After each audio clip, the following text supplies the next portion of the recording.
The King's Jubilee.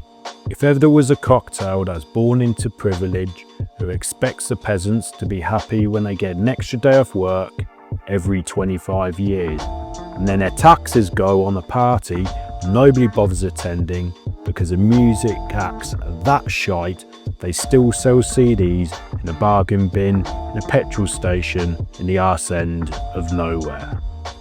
Now, before I get started, you might hear some strange noises in the background, as one of my neighbours has a demented guest stopping over the past week or so, and then somebody screams and shrieks like the alien from the film and scurries around. When I first heard it, I honestly thought I'd had detectives knocking on my door the first day, so if you hear the odd scream, it's not me having a fit or anything like that.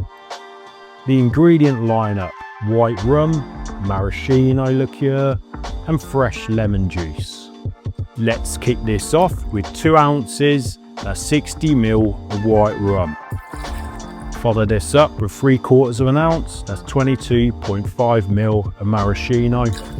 Lastly, add half an ounce, that's 15 ml of fresh lemon juice.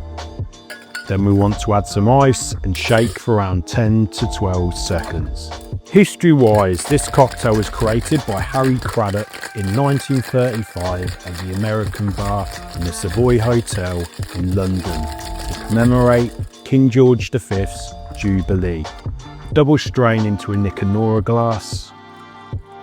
Add a cherry on a pick for our garnish.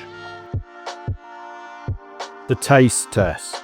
Firstly, I love how this drink looks. It has that spectre-like veil colour, not quite translucent, not quite opaque. First taste, the rum comes through out the starting blocks, sweet, and you get the different notes to it all. Then it progresses into the bitter sweet maraschino flavours and finishes off with that lemony sourness. All in all, it's not a bad drink.